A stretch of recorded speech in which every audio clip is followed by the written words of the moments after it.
बड़ा नंदनीय घटनाक्रम है और बड़ा एक संवेदनशील इलाके में इस प्रकार का ब्लास्ट हुआ है, तो इसकी तो बहुत गंभीरता से तफ्तीश होनी चाहिए और जो भी इसके पीछे है, कोई व्यक्ति या संगठन जो भी है, उस पर सख्त कार्रवाई करने का काम सरकार को करना चाहिए। और लॉ एंड ऑर्डर देश की राजधानी में अगर इस प्रकार खराब होता है तो बहुत चिंता का विषय है। मैं उम्मीद करता हूं कि जो घायल हैं वो जल्द स्वस्थ हो जाएं और बहुत जल्द एजेंसियां, पुलिस, गृह मंत्रालय और सरकार उन लोगों तक पहुंच सकें जिन्होंने इस इतने बड़े विस्फोट को अंजाम दिया है। सर, आज इंदौर बिहार में चुनाव है।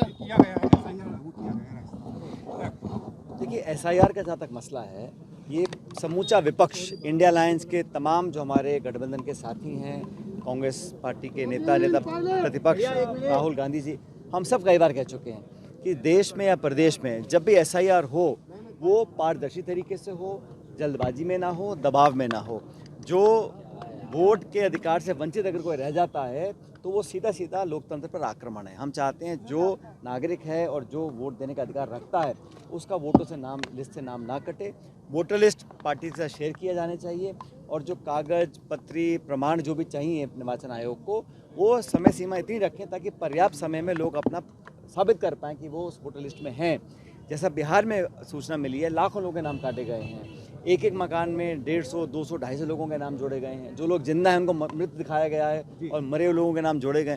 तो ये सारी जो बातें हैं इस दिशा की तरफ संकेत करती हैं कि SIR के बहाने कोई पॉलिटिकल एजेंडा निर्वाचन आयोग अपना साधे ना। और इसलिए हम चाहते हैं कि राजस्थान में भी अगर हो रहा है, हम लोग बहुत जल्द कल इस पर चर्चा भी करेंगे, कैसे हम संगठन के माध्यम से वोटर लिस्ट की जांच कर सकें और बिना वजह लोगों के नाम काटने का जो काम कर रहे हैं। क्योंकि आप देखिए, बंगाल हो, तमिलनाडु हो, हर राज्य में SIR की प्रणाली, प्रक्रिया और करने की मंशा पर लोग सवाल उठा रहे हैं। निर्वाचन आयोग इस देश का एक ऐसी संस्था है जहां पर लोगों की आस्था टिकी हुई है और अगर चुनावों में वोटर लिस्ट शेयर नहीं की जाएगी, CCTV कैमरा की जो फुटेज है पोलिंग दिन की, वो बेवजह 45 दिन में नष्ट करा जाएगा। तो ये सब बड़ा चिंता का विषय है। लेकिन कांग्रेस पार्टी के तमाम कार्यकर्ता मुस्तैदी से हर गली, गांव, मोहल्ले में जाकर वोटर्स को चेक करेंगे और जो 18 साल से ऊपर है उसकी वोट जुड़वाएंगे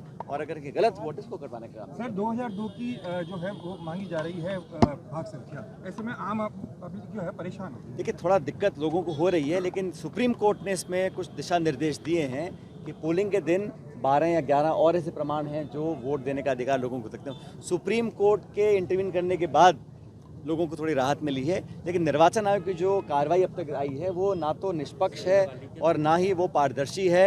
राहुल गांधी जी ने प्रेस कॉन्फ्रेंस कर देश के सामने तमाम आंकड़े दिए। 25 लाख वोटों का हेर फेर हरियाणा में किया गया, ये प्रमाण के साथ राहुल जी ने देश को दिखाया। अभी तक निर्वाचन आयोग ने कोई कमेटी बनाई नहीं, कोई जाँच करी नहीं।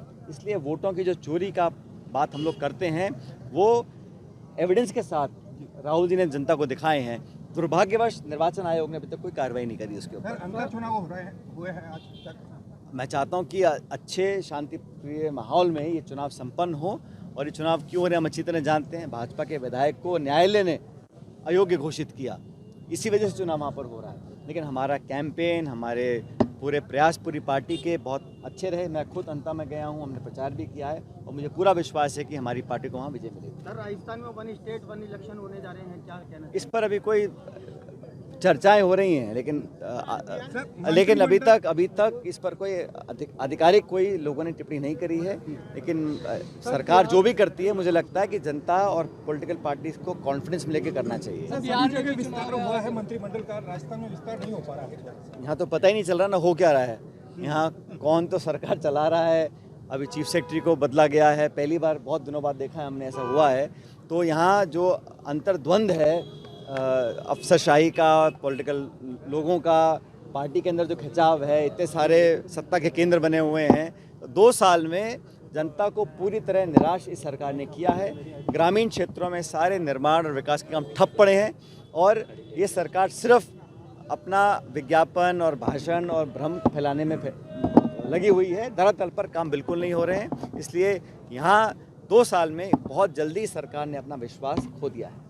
बिहार इलेक्शन को लेकर क्या? बिहार में आज दूसरे चरण का मतदान हो रहा है।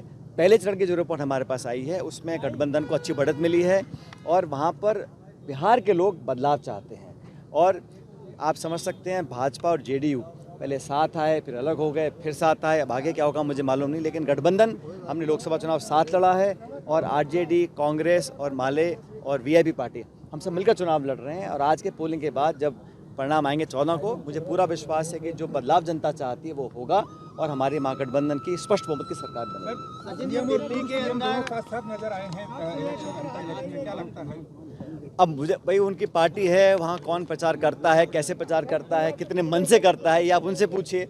हमारी पार्टी ने पूरी ताकत लगाई है, बूथ तक हमने नेताओं को भेजा है और अच्छा माहौल है। तमाम सरकारी मशीनरी के दुरुपयोग के बावजूद भी मुझे लगता है कि कांग्रेस पार्टी जीतेगी।